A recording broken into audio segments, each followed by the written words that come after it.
같이 잠시 기도하고 말씀 생각하십시다. 하나님 아버지, 이 수요일 저녁 저희들을 하나님의 집으로 부르셔서 또 함께 모여 예배를 드리며 또 하나님의 귀한 말씀을 한 장 읽게 하시니 감사합니다. 모든 성경은 하나님의 감동으로 된 것인 것을 믿습니다. 구약 성경과 신약 성경이 다 그러한 줄을 믿습니다. 하나님께서 이 성경을 통해서 우리에게 믿음의 규칙을 주신 줄을 믿습니다. 성경 말씀을 주야로 묵상하고 익숙함으로써 우리의 믿음이 바르게 잘 정립되고 견고하게 세워지기를 소원합니다. 주님, 정말 주님을 믿는 자들이 되고 믿음이 굳센 자들이 되고 또 믿음이 이론이 아니고 우리의 실제가 되어서 우리의 인격의 모든 연약성들이 극복되고 주의 아름다운 형상을 조금씩이라도 이루어가게 하여 주시고 또 선한 생활의 열매가 우리의 삶 가운데서 맺혀지게 하여 주시기를 소원합니다. 아버지여, 우리는 너무 부족한 자들일지라도 하나님께서 은혜로 택하시고 부르시고 예수님 믿게 하셔서 오늘 수요일 저녁에도 이렇게 예배당에 모이게 하셨사오니 주님, 우리에게 은혜를 주시고 모이지 못한 이들에게도 같은 은혜를 주셔서 우리 모두들이 하나님을 진실히 믿고 따르는 자들이 되고 성경 말씀을 좋아하고 열심히 읽고 듣고 배우고 복습하고 믿고 또 그 말씀 안에 거하기를 힘쓰게 하시고 그 말씀대로 살아가게 하여 주옵소서. 종에게 은혜를 주시고 살아계신 성령님 우리 가운데 계시오니 종의 심령을 주장하시고 듣는 이들의 심령을 주장하여 주셔서 하나님의 선하시고 복되신 뜻만 이루어 주옵소서. 예수님의 이름으로 기도하옵나이다. 아멘. 아멘. 자, 1절 보십시다. 대만 사람 엘리바스가 대답하여 가로되, 욥기 22장 1절. 대만 사람 엘리바스가 대답하여 가로되, 사람이 어찌 하나님께 유익하게 하겠느냐? 지혜로운 자도 스스로 유익할 따름이니라.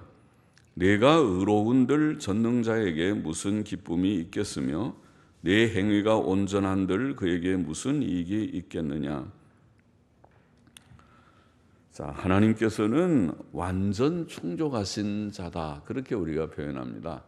하나님을 완전 충족하신, 우리는 참 불완전하고 충족이 아니라 아주 부족한 자들이죠. 모든 것이 부족한 자들입니다. 그러나 하나님은 완전자이십니다. 하나님에게는 부족이 조금도 없으십니다. 여기 엘리바스의 말은 참 맞는 말입니다. 사람이 어찌 하나님께 유익하게 하겠느냐? 지혜로운 자도 스스로 유익할 따름이니라. 우리가 하나님을 위해서 지금 예배를 드린다고 여기 와 앉아 있지만은 하나님께 예배를 드리면은 하나님께서 물론 기뻐하시겠지만은 예배를 혹 안 드린다고 해서 하나님께 부족이 있겠는가 생각할 때 그렇지는 않다고 생각합니다. 하나님의 영광에 합한 예배를 우리가 힘써 드려야 되고 드리는 것일 뿐이지, 우리가 드린다고 하나님이 부족한 것이 우리 때문에 뭐가 조금 보충이 되고 안 드리면 하나님께 좀 부족함이 생기고 그런 것은 아니라고 생각합니다. 하나님은 우리가 예배를 드리든 안 드리든, 우리가 예배를 잘 안 드리면 하나님께서는 또 다른 사람들을 구원시켜서 예수님 잘 믿게 해서 예배를 잘 드리게 할 수도 있는 하나님이십니다. 하나님이 그렇게 하셨잖아요. 전에는 구약시대에 하나님이 이스라엘 백성을 택하셔서 영광을 받으시기를 원했는데 그들이 또 패역하게 될 때에 하나님께서 은혜를 이방인에게 주신 이방인 시대라고 할 수 있는 것이 열리게 됐습니다.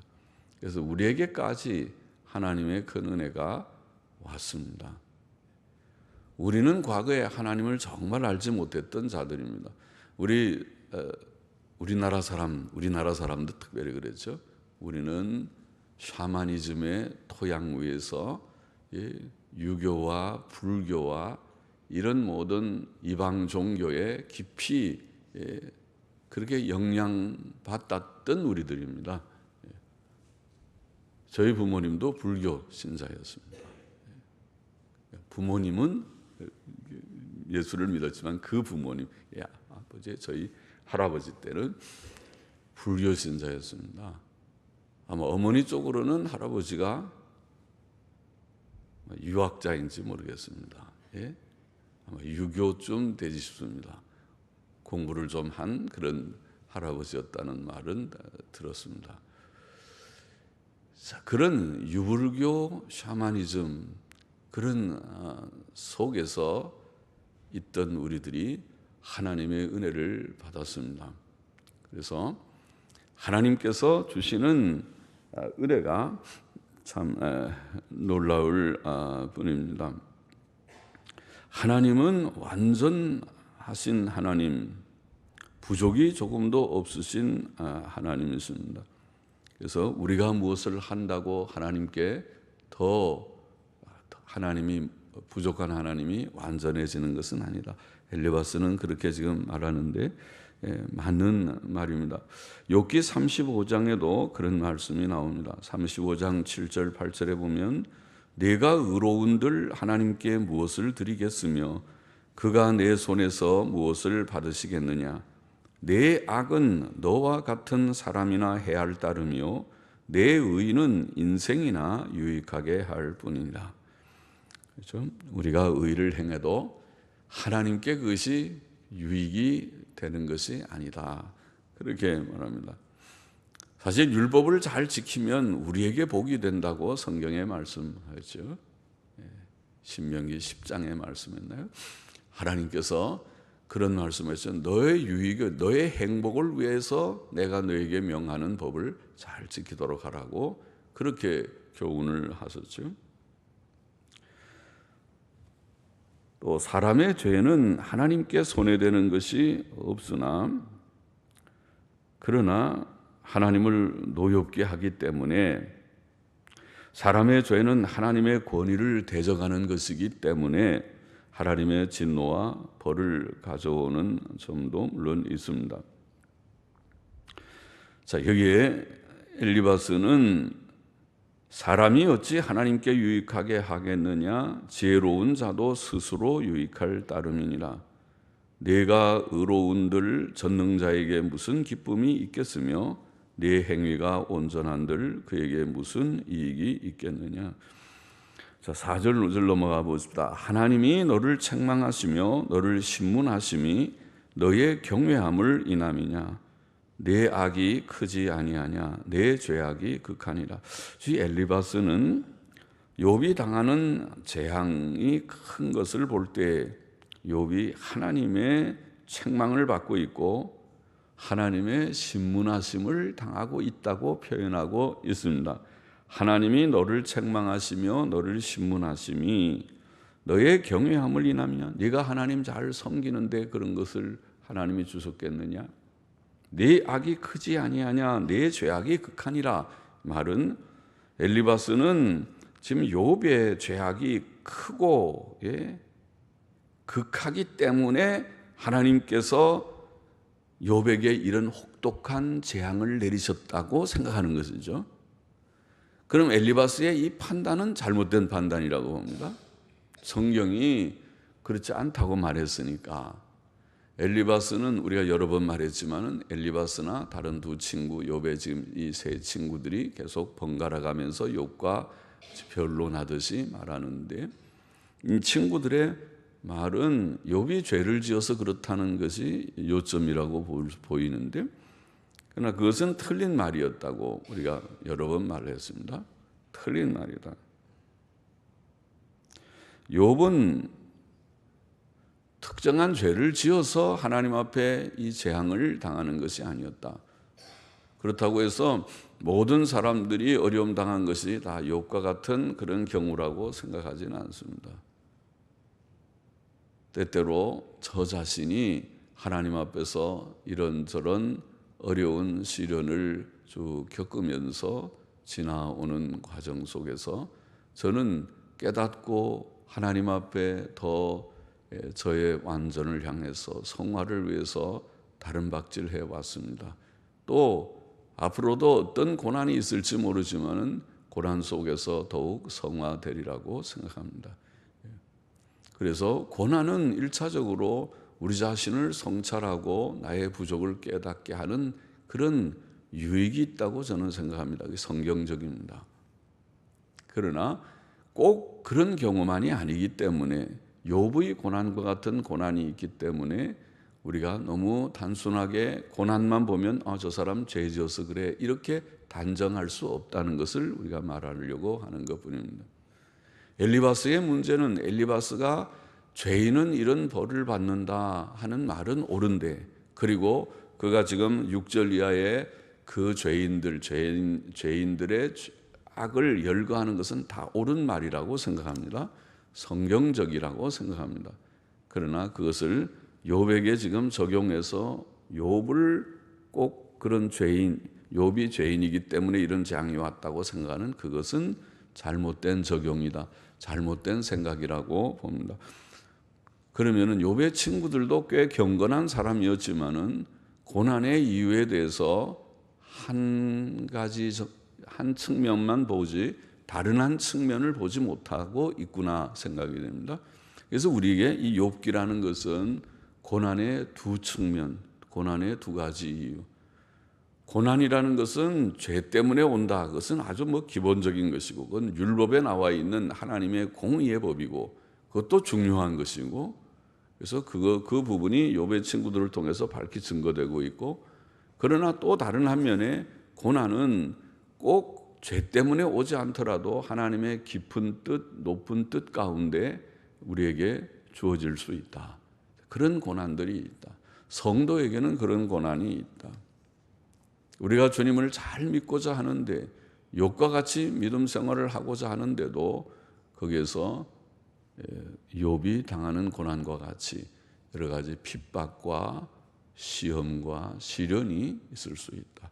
그것이 많은 성도들이 걸어갔던 의인이 받는 고난의 길이었다고 생각합니다. 의인이 당하는 고난 속에도 물론 그들의 부족을 하나님이 깨우쳐서 단련시키는 그런 의미의 고난도 있을 것입니다. 그러나 그런 고난도 사실은 정확히 보면 그 죄 때문에 내리는 고난은 아니죠. 죄 때문에 만일 고난 내린다면 다 우리가 벌써 죽었을지도 모르지만은 그런 고난은 아니라 죄의 징계와 같은 그런 훈련의 과정이라고 생각되긴 하지만은, 그러나 그 고난도 사실은 죄에 대한 그런 딱 벌은 아니라고 볼 수 있죠. 여하튼 그러나 이 두 면이 좀 어떤 경계가 조금 모호할 수는 있을지 몰라도 두 면이 있다. 죄 때문에 내리시는 하나의 징벌로서의 고난도 있고, 그렇지 않고 하나의 훈련으로서의 그런 고난이라는 것이 있다. 물론 그 고난의 극치는 예수님입니다. 그리고 또 순교자들이나 많은 성도들이 당하는 그런 고난은 이런 영역의 고난이라고 생각이 됩니다. 6절부터 보십시다. 까닭 없이 형제의 물건을 볼모 잡으며, 볼모 잡는 것은 담보로 취하는 거죠. 담보로 무슨 물건을 하나 잡고 돈을 빌려주기도 하고 하는 그런 거를 우리가 말하죠. 형제의 물건을 볼모 잡으며 담보로 취하며 헐벗은 자의 의복을 벗기며 가란 자에게 물을 마시우지 아니하며 줄인 자에게 식물을 주지 아니하며 가란 자에게 물을 마시우지, 잘 좋은데 정확한 우리가 단어의 뜻은 피곤한 자에게, 사람이 많이 피곤해 있으면 물 좀 마시면 다시 힘을 좀 얻는데, 가란 자라고 우리는 그렇게 좋게 번역을 했지만은 피곤한 자에게 물을 마시우지 아니하며 줄인 자에게 식물을 주지 아니하였구나. 권세 있는 자가 토지를 얻고 존귀한 자가 거기서 사는구나. 네가 과부를 공수로 돌아가게 하며 고아의 팔을 꺾는구나. 같이 보십시다. 까닭 없이 형제의 물건을 담보로 취하거나 헐벗은 자의 옷을 벗기는 것은 악한 일이죠. 악한 일입니다. 성경은 이웃의 옷을 담보물로 취할 수는 있지만은 취했으면 출애굽기 22장 26절에 보면 해 지기 전에 돌려보내라 그랬어요. 담보물을 잡고 돈을 뭐 빌려줬거나 당신 오늘 돈에 가서 일해가지고 돈 벌면 갚으세요. 그러고 이제 옷을 담보물로 잡았으면 그러면은 저녁까지 혹 못 갚는다고 하면은 그래도 옷을 돌려주게 돼 있어요. 율법이 우리에게 선한 법이죠. 그러니까 어려운 사람들은 왜냐하면 옛날에 옷이라는 것은 이불 역할도 한 것 같아요. 그래서 저녁에 잘 때에 옷을 그냥 덮고 이렇게 자는 것입니다. 그러니까 옷이 없으면 추워서 잠을 잘 못 잘 수 있죠. 그러니까 담보물로 어려운 사람에게 옷을 담보물로 잡았다 하더라도 저녁이 돼서 이제 좀 쌀쌀해지고 밤에 자면 이불 덮듯이 옷을 써야 되는데 안 와요. 안 오더라도 그 사람이 돈을 못 벌었든지 갚지를 못하는 것일지라도 그 돌려줘야 된다. 옷을. 하나님께서 참 선한 법을 주신 것이죠. 어려운 사람을 좀 배려한 것이죠. 그렇게 하라고 했어요. 그러니까 그것을 만일 어기고 돈도 안 갚았는데 안 돼요. 돌려줄 수 없어요. 나는 이거 갖고 있을 거예요. 그렇게 하면 그거는 위법입니다. 법을 어긴 것입니다. 그런 일을 하지 말라는 것이죠. 예? 헐벗은 자의 옷을 벗기는 것은 이런 것은 다 악한 일이다. 또 우리가 담보물 중에서도 맷돌 같은 얘기가 나오죠. 신명기 24장 6절에 보면 맷돌은 담보물로 취하지 말아라. 그렇게 되어 있어요. 왜냐하면 맷돌은 매 식사 때마다 맷돌로 이렇게 곡식 같은 걸 갈아가지고 음식을 해 먹기 때문이라고 보이죠. 그러니까 맷돌을 담보물로 잡으면은 그 사람이 식사 생활에 아주 어려움이 생기니까 그렇게 하지 말아라. 하나님께서는 그렇게 배려해서 법을 내려줬습니다. 그러니까 사람이 기본적으로 먹고 사는 문제, 또 추울 때 뭐 이렇게 옷을 좀 덮고 이불처럼 덮고 사는 문제, 기본적인 것이죠. 우리는 의식주의 문제라고 흔히 말하죠. 먹는 문제, 입는 문제, 또 좀 머리를 두고 쉴 수 있는 거처할 곳이 있는 문제. 그것이 크든 적든 그런 것을 떠나서 잘 먹든 못 먹든 좋은 비싼 옷, 뭐 메이커 옷을 입든 아니면은 그냥 저 길거리표를 입든 그런 것을 떠나서 고급 옷을 해야 된다는 것이 아니라 성경은 기본적으로 먹고 또 입고 거처할 곳에 대해서 하나님께서 그것을 배려하시고 그런 것을 보장하신다고 할지 그건 꼭 있어야 되는 것을 아신다는 것입니다. 그리고 우리가 인간관계에서도 그런 것들을 늘 배려하도록 그렇게 법을 주신 것입니다. 구약의 법이 굉장히 엄하게 보이지만 그 속에 따뜻한 그런 정신이 들어있는 것을 볼 수 있죠. 또 피곤한 자에게 물을 마시우지 않고 줄인 자에게 음식을 주지 않는 것도 악한 일입니다. 성경은 말하기를 내 원수가 배고파 하거든 식물을 먹이고 목말라 하거든 물을 마시우라. 잠언 25장 21절에는 그렇게 말씀하죠. 그것이 율법의 정신입니다. 원수라 하더라도 원수가 아닌 그냥 이웃이고 좀 잘 아는 형제 같으면 말할 것도 없고 그들이 굶주리고 있는데 자기 혼자만 배부르게 먹는 것이 편치 못한 것이죠. 그래서 그들을 같이 좀 나누는, 콩 한 쪽을 나누어 먹는 그런 정신을 성경은 보이고 있습니다. 그래서 원수까지라도 원수가 배고파 하거든 먹을 것을 좀 주고 또 목말라 하면 마실 것을 좀 주라. 그렇게 되어 있고 또 구제하는 문제도 신명기 15장인가요? 구제에 대해서 분명하게 강조해서 말씀했습니다. 우리 주위에 있는 어려운 사람들이 있으면 나누라, 구제하라. 강제적으로 명령을 하는 것이 아니라 권면하는 형태지만 그것도 일종의 명령입니다. 하라. 자원하면서 하라. 너 얼마 해? 내 소득 중에서 얼마는 구제해야 돼? 이렇게 법으로 정하는 것이 아니라 알아서 본인들이 우리 주위에 나보다 어렵다고 생각되는 또 혹은 주위에서 굶는다고 생각되는 이들이 있으면 나누라. 그렇게 했어요. 물론 굶는 사람은 또 굶는 그런 이유가 있을지도 모르죠. 그 사람이 얼마나 게으르면 굶겠습니까? 아주 원래 특별히 병이 있거나 그래서 돈을 벌 수 없어서 굶는 경우는 좀 안타깝지만은 게을러서 매일 엉뚱한 데 돈이나 쓰고 나가서 일도 안 하고 놀기나 하고 그렇게 하는 사람들은 좀 참 문제가 있는 거겠죠. 부지런히 일하면은 굶지는 않는데, 그러나 이렇게 굶는 사람이 우리 주위에 있으면 좀 돌아보라. 가난한 사람들이 있으면 돌아보라. 여러 가지 형편에서 어려운 사람이 있을 수 있죠. 예. 열심히 일하려고 해도 할 수 없는, 몸이 아프다거나 환경적으로 어려움이 있는 그런 일들이 있을 수 있으니까 그런 사람들이 진짜 구제의 대상이 되겠죠. 가난한 사람들입니다.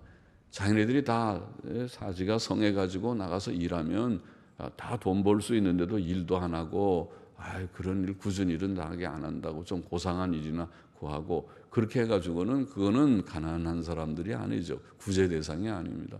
그 사람들은 나가서 일해야 될 사람들이죠. 그래야 되지, 일도 안 하고 그냥 구걸해서 살려고 하는 그런 마음은 그것도 옳지 않은 것이죠.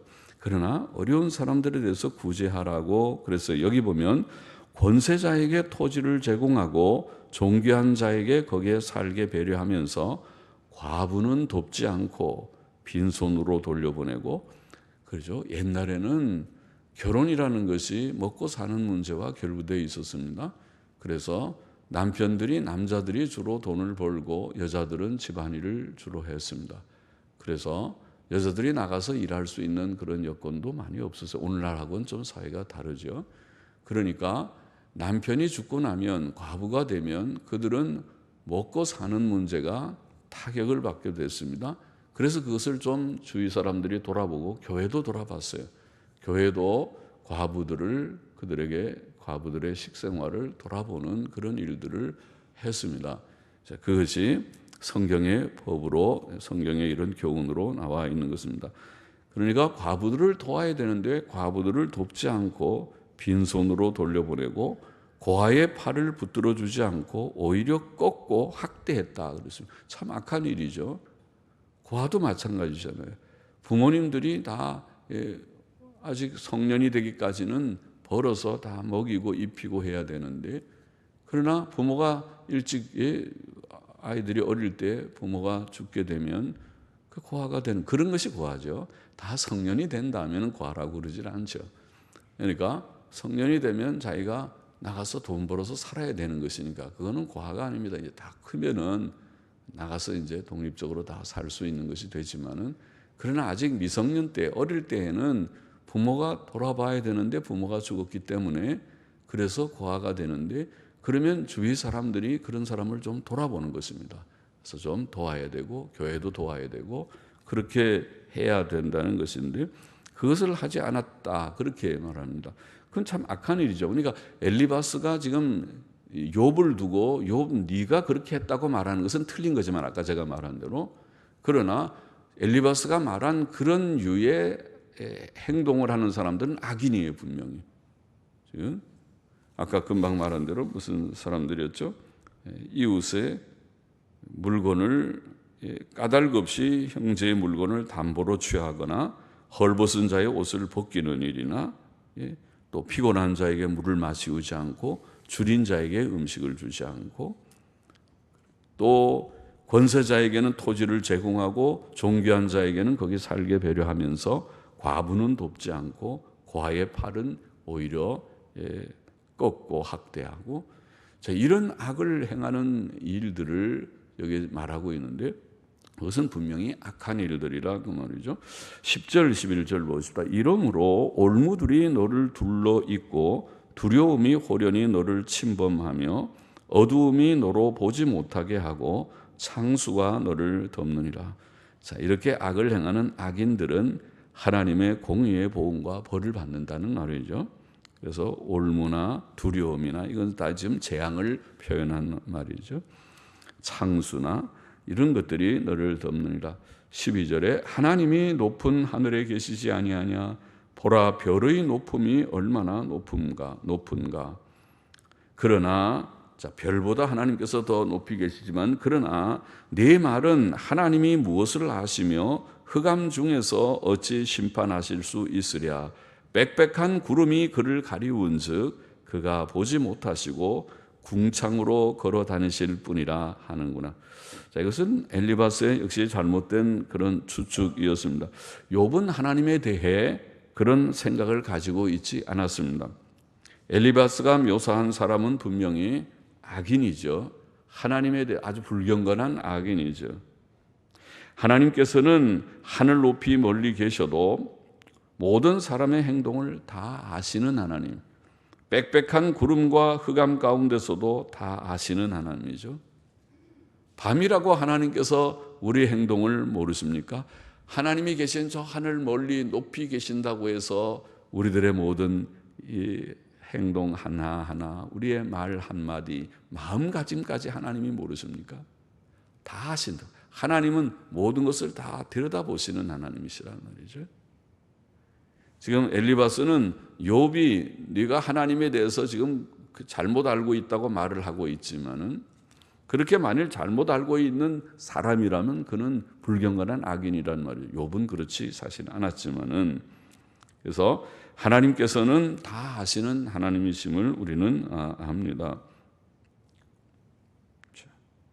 오늘날은 과학이 발달돼서 그래도 온 세계를, 우리가 거대한 지구공과 같은 이 세계를 다 관찰하는 높은 하늘 높이의 인공위성이라는 것을 수없이 많이 띄워놨다고 그러죠. 그 개수가 굉장히 많다고 하더군요. 그래서 그 인공위성이 거기에서 또 이 지구를 내려다보는 아주 성능이 좋은 그런 카메라 같은 거겠죠.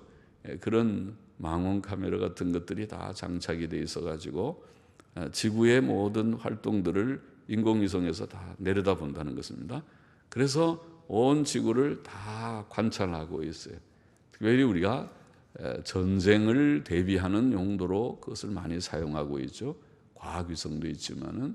그래서 그런 인간의 과학도 상당한 그런 수준에 올라가서 하늘 굉장히 높이, 우리는 보이지 않는 인공위성이 보이지 않지만은 저 하늘 높이 멀리 있지만은 그 인공위성이 다 관찰하고 있어요.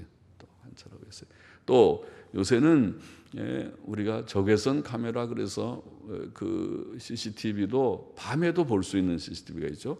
우리 눈에는 안 보이는데 적외선 카메라 CCTV는 밤에도 사람들이 이동하는 것이 다 보입니다. 그래서 보니까 우리 군인들도 요새 아주 특수 그런 전투복이 나왔다면서요. 그래서 밤에도 다 우리 총을 겨냥하면은 밤에 움직이는 사람들이 다 보여서 그것을 아주 거의 정확하게 쏠 수 있는 90% 이상의 명중률을 가지는 그런 총을 다 이제는 앞으로 몇 년 안에 2020년인가 언제까지 보급을 한다고 그러던가요? 그렇게 한다는 무슨 계획들을 뉴스에서 말하더군요.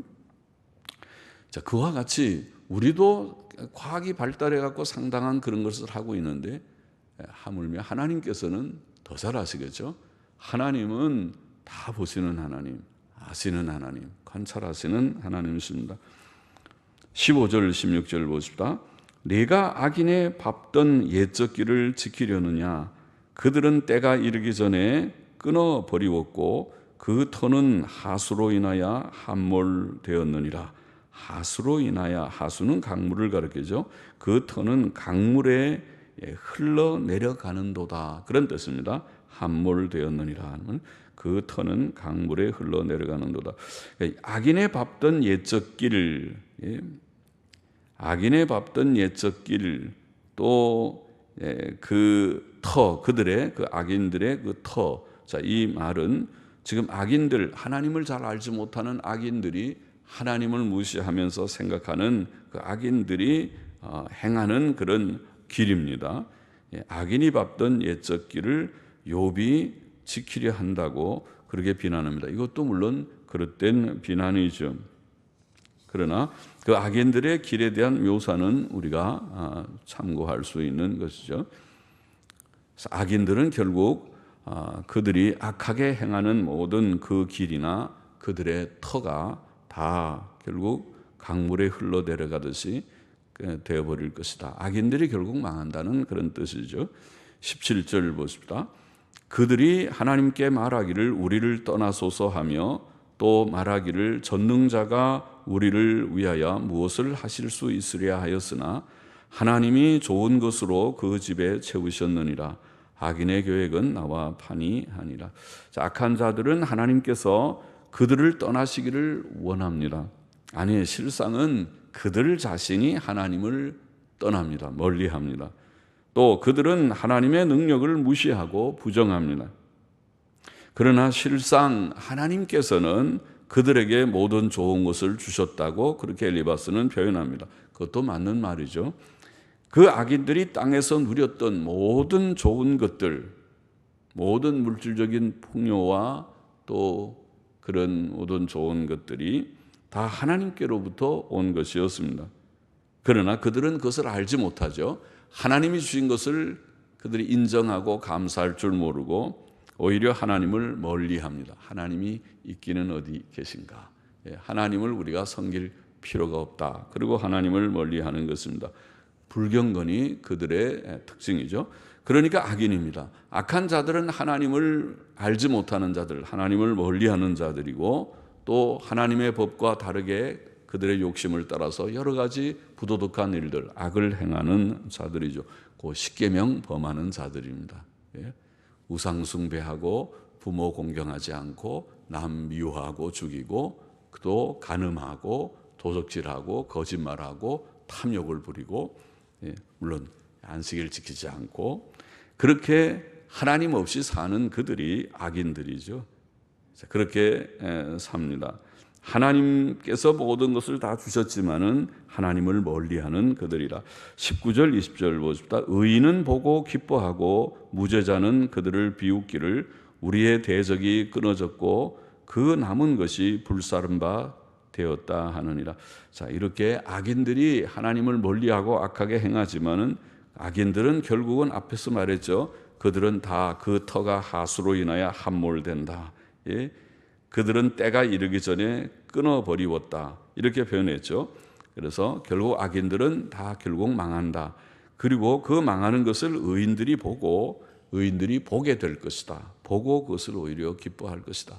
의인들이 고통을 당하고 있으니까 그들이 그 고통 속에서 하나님이 악인들을 징벌하시고 그들을 구원해 주신 것을 생각할 때 기뻐하는 거죠. 악인들이 망하는 것을 보면은 가슴 아프지만은 그러나 하나님께서 공의로 역사하셔서 의인의 그 억울함을 풀어주시고 악인들을 악에 대해서 공정하게 벌을 내리시는 것을 보고 기뻐한다는 뜻이죠. 의인은 보고 기뻐하고 무죄자는 그들을 비웃기를 우리의 대적이 끊어졌고 그 남은 것이 불사른 바 되었다 하느니라. 결국 악인은 망한다는 그런 말이죠. 21절 보십시다. 너는 하나님과 화목하고 평안하라. 그리하면 복이 내게 임하리라. 청컨대 너는 그 입에서 교훈을 받고 그 말씀을 내 마음에 두라. 자, 엘리바스의 지금 이 그 권면 혹은 교훈이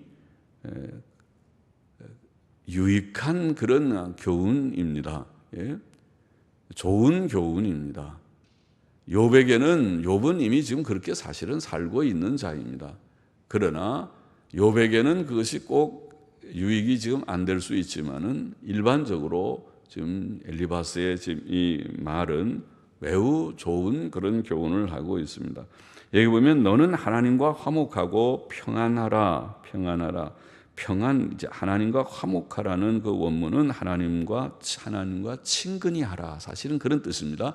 옛날 영어 성경은 그렇게 번역했습니다. 하나님과 친근히 하라. 그것이 원어의 뜻이고 히브리어 사전에 나와 있는 뜻입니다. 하나님과 친근히 하라. 그런 뜻이고 평안하라고 우리가 번역한 것이 사실은 하나님과 화목하라는 단어입니다. 그래서 우리가 우리말도 평안이라는 말이 마음의 평안도 평안이지만 화평하는 것도 평안이라고 표현하고 있어요.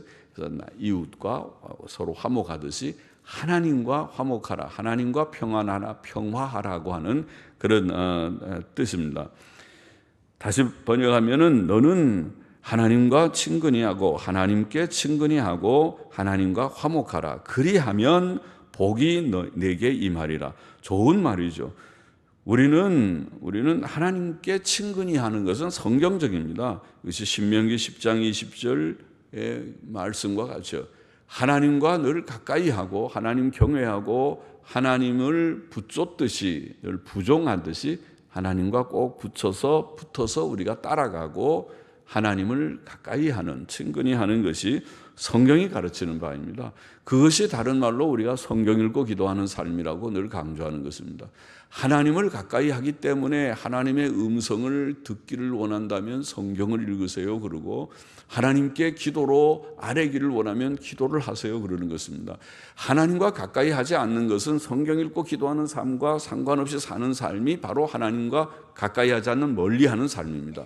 그러나 하나님을 가까이 하는 삶이라는 것은 하나님께 늘 기도를 하고 또 하나님의 말씀을 조용하게 펼쳐서 읽기 시작하고 읽어보고 묵상하는, 그것은 하나님을 가까이 하는 삶이 분명하죠. 성경이 가르치는 삶이에요. 엘리바스의 말은 좋은 교훈이에요. 또 하나님과 화목해야 됩니다. 그렇죠. 하나님과 불화하고 하나님께서 노하시는 삶을 내가 살아서도 안 되고, 내가 하나님에 대해서 불평 원망하고 하나님 싫다고 나는 하나님하고 사이좋게 안 지낼 거라고 나는 내 마음대로 살 거라고 그래도 안 되는 거란 말이죠. 하나님과 화목하면서 살아야 되죠. 하나님께 나아가고 하나님과 나와 거리끼는 것이 없도록, 거리끼는 건 죄밖에 없으니까 죄의 문제를 늘 고백하면서 하나님과 사이좋게 지내는 것이, 이것이 기본이죠. 하나님과 우리의 기본적인 것이죠. 바로 그것이 구원이죠. 구원은 하나님과의 화목의 문제죠. 우리가 하나님과 불화하게 된 것이 죄였기 때문에 예수님께서 우리를 위하여 속죄 제물이 되심으로써 화목시켜 줬다는 것이 성경의 진리죠. 그것이 구속의 진리입니다. 속죄의 중요한 한 요소가 화목이라는 것이라고 우리가 말하지 않습니까? 그래서 하나님과 친근히 하고 하나님과 화목하라는 것은 정말 좋은 말씀입니다. 그리고 이미 우리가 예수님 믿은 사람들은 하나님과 화목했다고 그렇게 성경이 가르치고 있는 바를 알고 있습니다. 우리는 이미 하나님과 화목한 자요. 그래서 더욱 이제는 하나님과 화목한 자다웁게 살기 위해서 노력하는 것입니다. 하나님께 더 가까이 하고 또 하나님과 사이에 거리끼는 죄가 우리 속에 들어오지 못하도록 항상 자기 성찰을 해서 조금이라도 거리끼는 죄가 있으면 그를 토하듯이 씻어버리듯이 내가 다 고백하고 버리고, 아까도 우리가 이 말씀 생각하기 전에 기도하면서 먼저 우리 자신이 혹 거리끼는 부족이 있으면 고백하십시다 말하죠. 늘 고백해야 됩니다.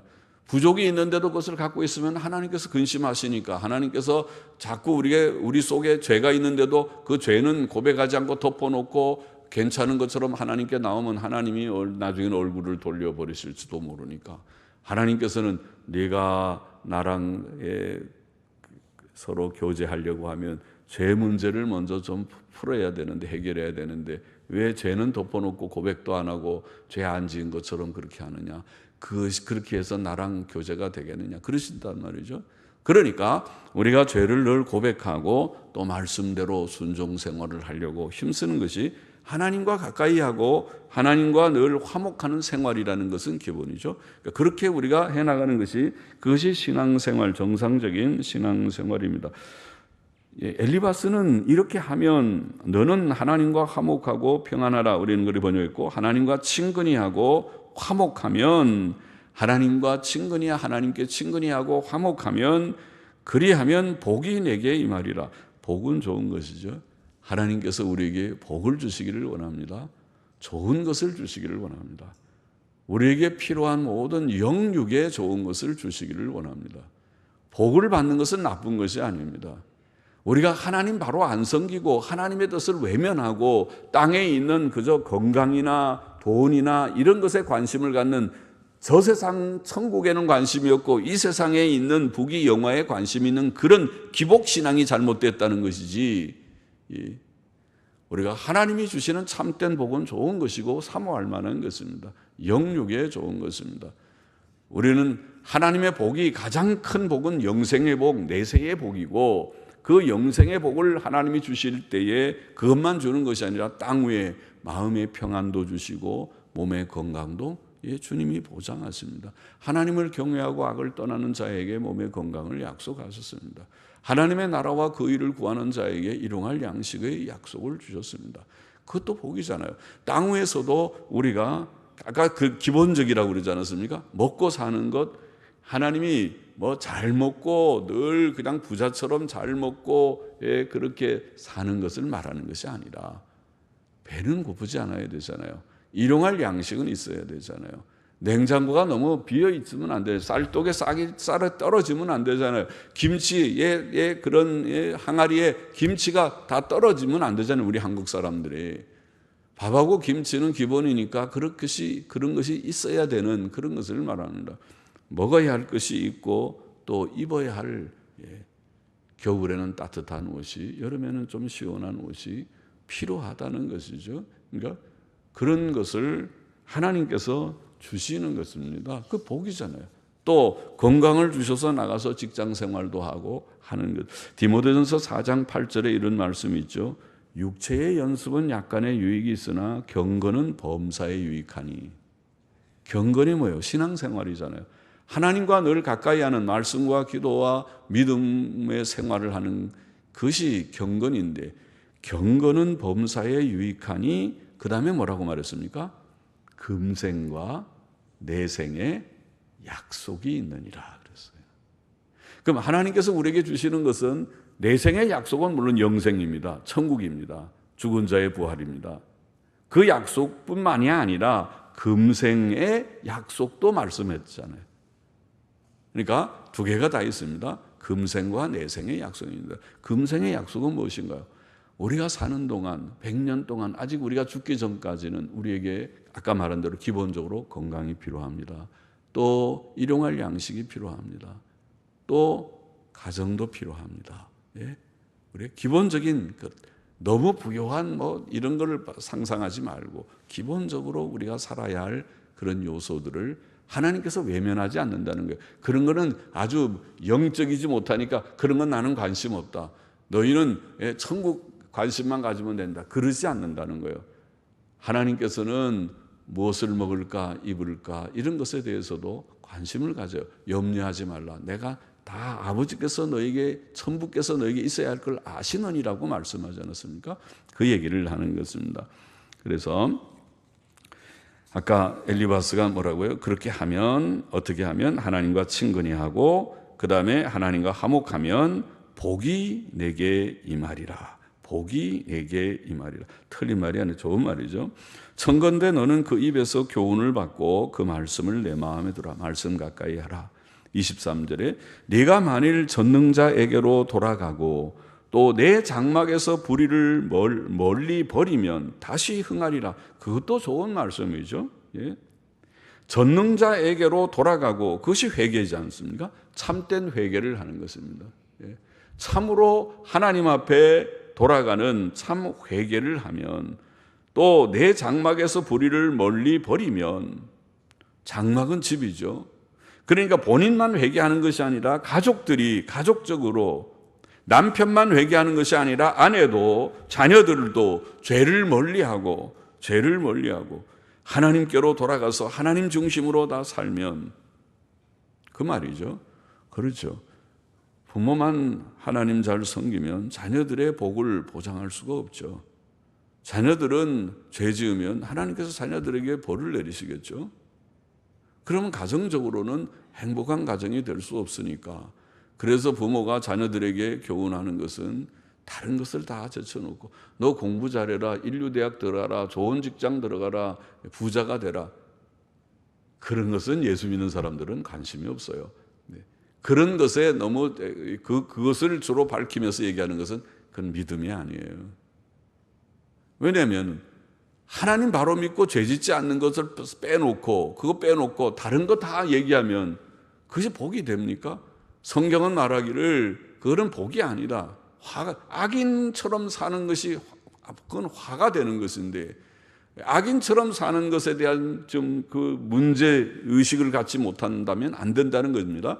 그러니까 그런 거는 그런 자꾸 중요한 거 빼놓고 다른 좋은 학교 들어가고 좋은 데 취직해서 돈 많이 벌고 부자 되고 그런 얘기 하지 말고, 그건 세상 사람들, 하나님 없는 사람들이 하는 얘기고, 우리가 하나님을 경외하고 성경 진리를 조금이라도 아는 자라면 그런 얘기 하지 말고 우리는 하나님 중심으로 죄짓지 말아야 된다. 하나님 꼭 섬겨야 돼. 오늘도 성경 몇 장 읽고 꼭 기도해야 돼. 하나님께 예배하는 것을 귀히 여겨야 된다. 죄 지으면 안 된다. 그 얘기를 해야 된다는 것입니다. 그 얘기를 하면 그러면은 그 외에 아까 말한 대로 우리가 하나님 가까이 하고 하나님과 화목하면 그리하면 복이 내게 있을 것이다. 자연히 우리 자녀들에게도 우리 온 자손들에게 우리의 가족들에게 복이 있을 것이라는 말이죠. 그렇게 된다. 또 내가 만일 전능자에게로 돌아가고 지금 참으로 회개하고 또 내 장막에서 불의를 버리면 너와 네 자녀들이 죄악된 것을 버리면 다시 흥하리라. 좋은 말이죠. 또 그 다음에 또 엘리바스가 말하기를 내 보배를 진토에 버리고 오빌의 금을 강가의 돌에 버리라. 그리하면 전능자가 내 보배가 되시며 내게 귀한 은이 되시리니. 굉장히 귀한 말을 하고 있죠. 자, 어떻게 엘리바스가 이렇게 경건한 말, 하나님의 은혜로 이런 말을 하는가? 오늘날에도 오늘 우리 현대 그리스도인들에게 아주 정말 도전이 되는 말이죠. 뭐라고요? 내 보배를 진토에 버리고, 오늘 제가 현대 그리스도인이라는 말을 했지만 현대 그리스도인들도 돈에 대해서 얼마나 애착이 강한지. 예수 믿는 사람들은 그런 일을 하면 안 돼요. 그래도 세상 사람들이 다 재테크해갖고 돈 버니까 거기에 대해서 교회 안에서도 그런 강의들을 하고 야단입니다. 교회 안에서도 돈 버는 법에 대해서 눈을 뜨고 그럽니다. 그런데 성경은 그렇게 하지 말라. 돈을 사랑하는 것이 일만하게 악이다. 일만하게 뿌리라. 그렇게 말하고 있고, 여기에서도 내 보배를 진토에 버리라. 보배가 뭔데요? 보배는 세상의 보배를 말하는 거잖아요. 세상에 좋은 것들, 세상의 것들, 세상의 집이나 전투나 밭이나 땅이나 또 은행 잔고나 금괴나 뭐든지, 좋은 다이아몬드나 금은 보석의 모든 폐물들이나 무엇이든지 내 보배를 진토에 버리라. 그렇다고 오늘 가서 저기 다 땅바닥에 다 갖다 버리라는 뜻은 아니지만은 우리의 마음이, 우리의 가치관이 그런 것이 있어도 그거 아무것도 아니다 그렇게 생각하고 살 정도가 돼야 진정한 신자라는 것입니다. 아직도 우리의 애착이 하나님께 대한 애착보다 땅의 것들이 귀하고 그게 크게 보이면 아직도 믿음의 바른 단계에 들어오지 못했다고 말할 수 있어요. 여기에 보면 내 보배를 진토에 버리고 오빌의 금 중에서도 오빌의 금은 귀한 금의 모양이죠. 그러니까 오빌의 금, 오빌에서 나오는 그 금을 강가의 돌에 버리라. 그리하면 전능자가 내 보배가 되시고, 그래야 하나님만 나의 보배라. 나의 보배는 하나님밖에 없다는 것입니다. 나의 보배는 집도 아니고 땅도 아니고 무슨 집 문서 땅 문서가 아니고 은행 잔고가 아니고 집에 있는 은금 폐물이 아니고 거기에 보관하고 있는 무슨 금괴들이 아니고 그런 거 다 아무것도 아니라는 거예요. 진짜 아무것도 아니라는 것은 우리가 죽을 때 돼보면 알 것입니다. 죽음 앞에 서면 하나님께서 나를 때리셔서라도, 우리가 이제 다 깨닫게 되면은 지금 그럴 필요가 없지만은 그래도 이 말이 깨달아지지 않아서 목사님 몰라서 그렇지, 돈도 하나도 없으니까 저런 얘기 아주 쉽게 하지, 돈이라는 게 그렇게 벌기가 몇 억이 어떻게 버는 건데요, 내가 몇 년을 고생해서 번 돈을 그런 식으로 쉽게 얘기한다고 그렇게 말할지 모르지만은 하나님이 우리를 쳐서 당장 꼴딱꼴딱 지금 내일 모레 죽는다고 죽음 앞에 섰다고 가정을 해보십시오. 가정해 보면 내게 있는 돈이 몇 천만 원, 몇 억, 몇십억이 아무것도 아닙니다. 아무것도 아닙니다. 그건 내 거 아닙니다. 남의 것입니다. 그래, 남의 거라도 되니까 좋지. 그래, 그러면 그렇게 생각하시고. 그런데 여튼 내 거가, 그것이 내랑 무슨 상관이 있느냐. 내 보화는 하나님밖에 없다고요. 내 보화는. 그거 아십니까? 아시죠? 다 아시니까 이 밤에 하나님 보아 찾아서 오셨죠. 그렇지 않으면은 아이고 피곤한데 한숨 푹 자고 내일 나가서 돈 열심히 벌어야지. 그렇지? 돈 버는 것에 초점이 있겠지. 그러나 하나님 보아하니까 없겠죠. 하나님 전능자가 내 보배가 되시고 내게 귀한 은이 되시리니 나의 돈은 하나님이시다. 하나님이 나와 함께 하시면 내가 건강 주셔서 나가서 구준이든 무슨 일이든 내가 할 수 있는 일을 해서 돈도 벌 것이고 또 그것이 내게 행복이 될 것이고, 하나님이 나와 함께 하지 아니하면 나의 모든 것들이 다 헛되고 열심히 다 돈을 버는 것 같지만은 어느 날 와장창 다 무너지듯이 그것이 다 날아가 버리고 그렇게 되는 것이다. 그것을 우리가 깨달아야 하겠습니다. 이에 내가 전능자를 기뻐하여 하나님께로 얼굴을 들 것이라. 그렇게 그래도 바른 말 잘했죠. 또 그뿐 아니라 27절 28절에 좋은 말 냈습니다. 너는 그에게 기도하겠고 그는 들으실 것이며, 아주 성경적인 얘기를 했어요. 어떻게 하면 들으신다는 거예요? 우리가 하나님과 친근해하고 하나님과 화목하고 하나님께로 돌아오고 하나님의 교훈을 받고 불의를 버리고 물질 사랑을 끊고 하나님을 보화로 여기고 그렇게 하면 바로 성경적으로 바로 살면 기도의 응답을 얻을 것이다. 하나님께서 뭐라고요? 그에게 기도하겠고 너는 그에게 기도하겠고 그는 들으실 것이며. 그러잖아요. 우리가 하나님이라도 그럴 것입니다. 이렇게 하나님 잘 믿는 사람의 기도를 들어주시죠. 그러나 그렇지 않고 매일 하나님은 별로 관심이 없다가 이제 간혹 자기가 좀 아쉬우면 하나님 내가 이거 좀 아쉬운데요. 하나님 왜 안 들어주십니까? 하나님. 그렇게 하는 기도를 하나님이 잘 들어주실까? 그렇게 기도해도 하나님이 들어주시는 좋으신 하나님이시겠지만은 그러나 좀 얄밉잖아요. 내가 하나님이라도 그건 좀 얄미울 것 같아요. 평소에는 하나님 별로 좋아하지도 않고 하나님 섬기는 마음 보이지도 않다가 아쉬우니까 왔구나, 아쉬우니까 와서 그러실 거예요. 그러니까 그러지 말고 평소에 우리가 믿음 생활 잘하면 그럴 때 하나님하고 기도하면 오냐 왜 그래 왜 아이고 우리 아무개 내 사랑하는 아무개 아이고 어려운 일이 있구나. 그러면 내가 도와줘 걱정하지 마. 예, 힘내. 내가 잘 도와줄 테니까. 그러실 거 아니냐는 거예요. 인간적으로 봐도 우리가 하나님이라도 그럴 것 같아요. 그러니까 여기 지금 하나님 성경 말씀의 원리가 그렇고 엘리바스도 어떻게 성경적으로 잘 말을 했는지, 그래서 기도를 들으시고 뿐만 아니라 또 그래서 너의 서원한 것을 내가 갚으리라. 기도하면서 어려울 일 때 서원도 하니까 기도 응답을 받았으니까 서원을 갚습니다. 하나님 감사합니다. 내 기도를 들어주시니까 내가 약속한 대로 그대로 하겠습니다. 그래서 서원을 갚고, 그 다음에 또 보면 네가 무엇을 경영하면 이루어질 것이요. 진짜 할렐루야 합니다. 사람이 뭘 계획해가지고 이루어지는 게 얼마나 좋은 일이에요. 그런데 계획대로 이루어지지 않는 것이 많잖아요. 그러나 이런 자, 지금 앞에서 말한 참으로 하나님 경외하고 하나님을 보화로 삼고 사는 이 자는 무엇을 경영하면 이루어질 것이요. 그것도 성경적이죠. 성경에 많은 말씀들이 그것을 보이죠. 시편 66편 18절에는 내가 내 마음에 죄악을 품으면 주께서 듣지 않는다. 그런 말씀도 있지만은 반대로 예수님께서는 요한복음 15장 7절에 너희가 내 안에 거하고 내 말이 너희 안에 거하면, 주님과 우리가 밀접하게 연합된 생활을 하면 무엇이든지 원하는 대로 구하라. 그리하면 이루리라. 감사한 말씀이죠. 우리 주님의 말씀이요.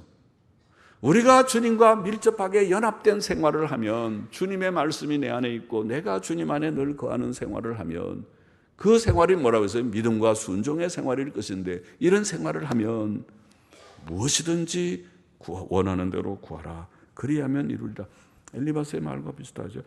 사도 요한도 우리가 잘 아는 요한일서 3장 21절 22절에 뭐라고 말했습니까? 만일 우리 마음이 우리를 책망할 것이 없으면 하나님 앞에서 담대함을 얻고 무엇이든지 구하는 바를 그에게 받나니 이는 우리가 그의 계명들을 지키고 그 앞에서 기뻐하시는 것을 행함이라. 그렇게 말했습니다.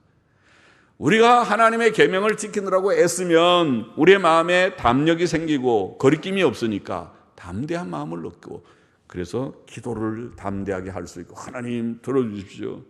여러분 그 에스라서나 느헤미야서에 보면 느헤미야서 같은 데 보면 특별히 그렇죠. 끝에 보면 어린애 같은 말이 나와요. 느헤미야는 하나님 제 기도를 들어주시오. 그러면서 무슨 말이냐면 내가 하나님 앞에 착하게 살고 선하게 행했는데요. 그런 말이 나오거든요. 마치 애기들 같이 애기들이 엄마한테 엄마 내가 이렇게 착한 일 하고 엄마 말하는 대로 시키시는 대로 잘 했으니까 엄마 내 소원 좀 들어주세요. 그런 거랑 비슷하게 어른이지만은 우리가 하나님 앞에 나아갈 때 하나님 우리의 기도를 들어주세요 그러는데 평소에 하나님 말씀 잘 안 듣고 지키지도 않으면서 기도 들어주세요 그러면 체면이 좀 없지만은 하나님 앞에 나가서 하나님 제가 그래도 하나님의 뜻대로 살려고 노력했잖아요. 내가 그렇게 바빠도 성경 몇 장 읽고요. 기도도 하고요. 새벽 기도도 꼭 하려고 하고요.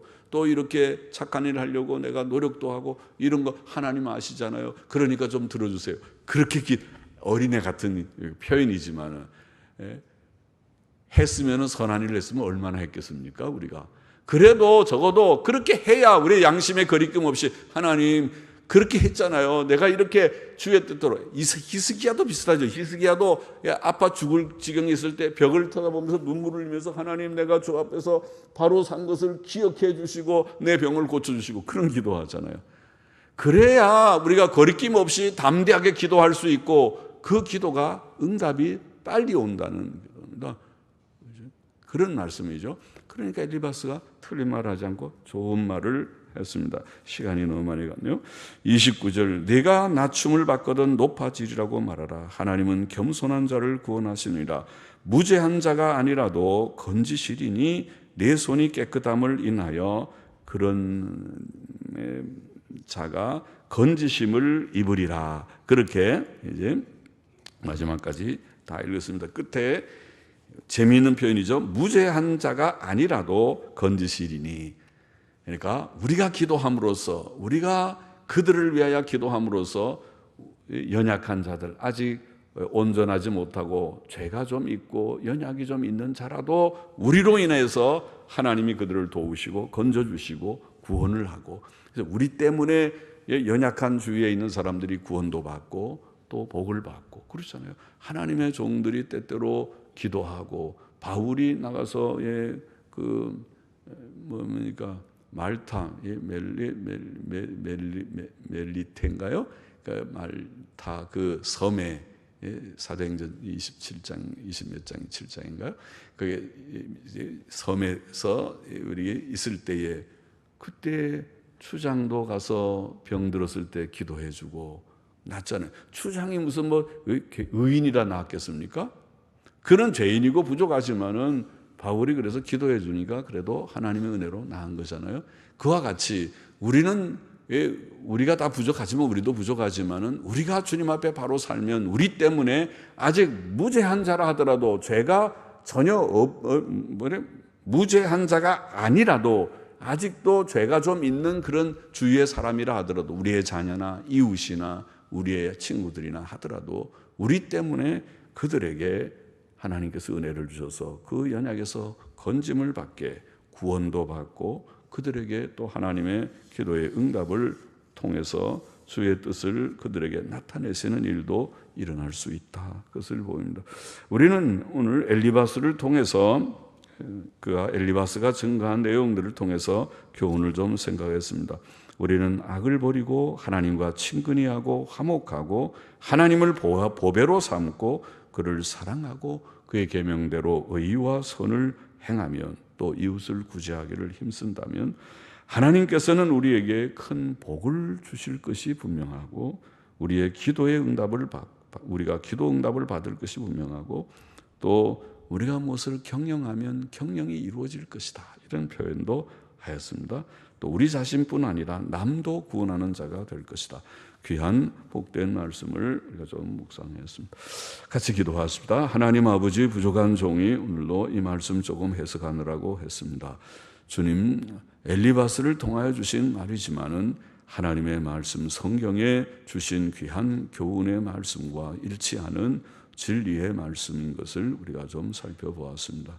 우리가 진실이 주님을 믿고 정말 주님을 보화로 삼고 주의 뜻대로 삶으로써 우리의 삶이 땅 위에서도 복되고 영생의 나라에 넉넉히 들어가는 저와 우리 모두가 되기를 소원합니다. 감사하며 예수님의 이름으로 기도하옵나이다. 아멘. 아멘.